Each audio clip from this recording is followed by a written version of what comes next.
तृतीय श्रेणी शिक्षकों के तबादले को लेकर अब आमरण अनशन शुरू हो गया है। आमरण अनशन को 3 दिन हो चुके हैं। दरअसल 26 तारीख को कर्मिक अनशन शुरू किया गया था, लेकिन सरकार की ओर से सुनवाई नहीं हुई तो आमरण अनशन शुरू कर दिया गया है। राजस्थान शिक्षक संघ एकीकृत महासंघ के जो प्रदेश अध्यक्ष है हरपाल दादरवाल, वो अनशन पे बैठे हैं। 3 दिन से यहाँ पर उनकी ओर से आमरण अनशन किया जा रहा है, लेकिन सरकार कहें, प्रशासनिक अधिकारी कहें, वो सुनवाई नहीं कर रहे हैं। हरपाल, क्या कहेंगे? लंबा संघर्ष कह सकते हैं यह हो चुका है, लेकिन सुनवाई नहीं हो रही है।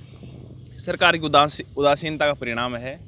सरकार एक तरफ से तो गहलोत साहब जहाँ भी जाते हैं कहते हैं कि मांगते मांगते थक जाओगे, देता देता नहीं थकूंगा, लेकिन एक और प्रदेश से दशकों से तबादलों की राह देख रहे शिक्षक और उनके परिवार आस और उम्मीद लगाए बैठे थे।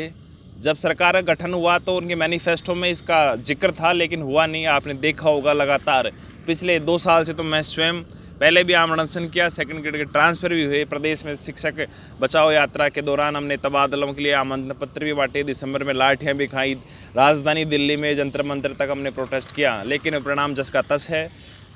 वर्तमान का जो शिक्षा मंत्री अपने आप को, मेरे को तो लगता है कि स्वयंभू है, उसको जुमला मंत्री हम शिक्षक कहते हैं।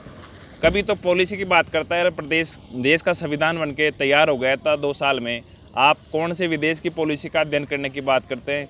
हमने उनको पॉलिसी को जिस उनको फॉर्मेट में चाहिए था हमने पॉलिसी दी, लेकिन वो करना ही नहीं चाहते। मुझे जहाँ तक लगता है जिस प्रकार से भारतीय जनता पार्टी ने अंतिम साल में ट्रांसफ़र किए चुनाव से जस्ट पहले, ये अपने चुनावी खर्चा निकालने के लिए चुनाव के समय ये रेवड़ियों के जैसे ट्रांसफ़र करेंगे, इनका यही लग रहा है। अभी हम सरकार तो कह रही है हम मंथन कर रहे हैं और जल्द ही जो है शिक्षकों के ट्रांसफर कर दिए जाएंगे, क्राइटेरिया डिसाइड करने की बात की जा रही है।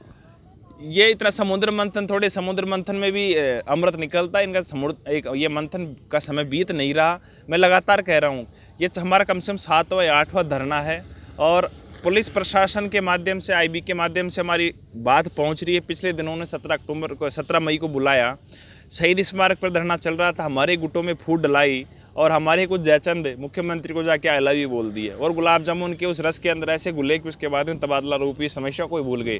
मैं आपके माध्यम से सरकार को चेतावनी देता हूं कि आज हमारे शिक्षक यहाँ डटे हुए हैं। आज मेरा स्वयं का 3रा दिन है। सुबह सुबह हमारे कम से कम 10 टीमों के अंदर शिक्षक अलग अलग विधायकों के पास जा रहे हैं।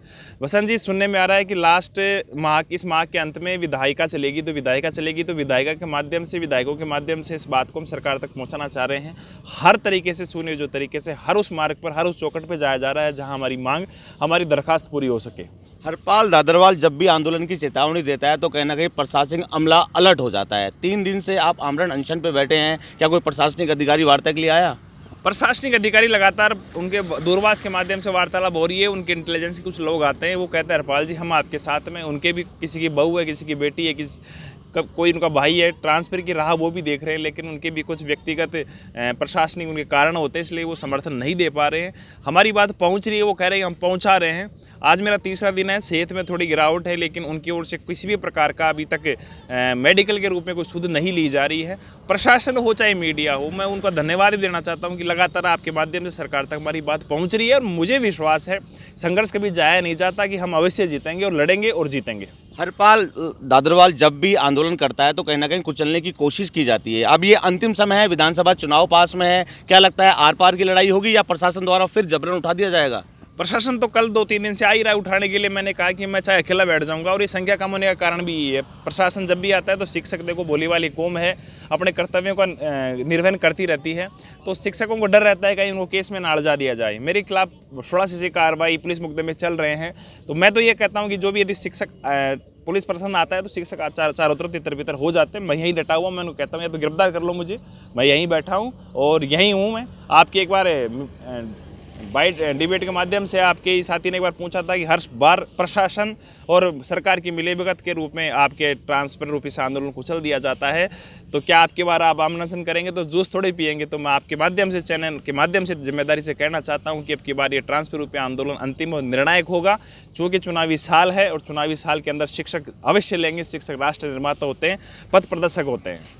बिल्कुल, देखिए निश्चित तौर पर लगातार लंबा समय हो गया शिक्षकों को आंदोलन करते हुए। हरपाल दादरवाल हमेशा तृतीय श्रेणी शिक्षकों की आवाज़ बुलंद करने का काम करते हैं, लेकिन कहीं ना कहीं प्रशासन द्वारा या पुलिस प्रशासन द्वारा इन पर दबाव बनाया जाता है। आर पार की लड़ाई होगी जब तक मांगे पूरी नहीं होगी। वसंत पांडे, TV9 जयपुर।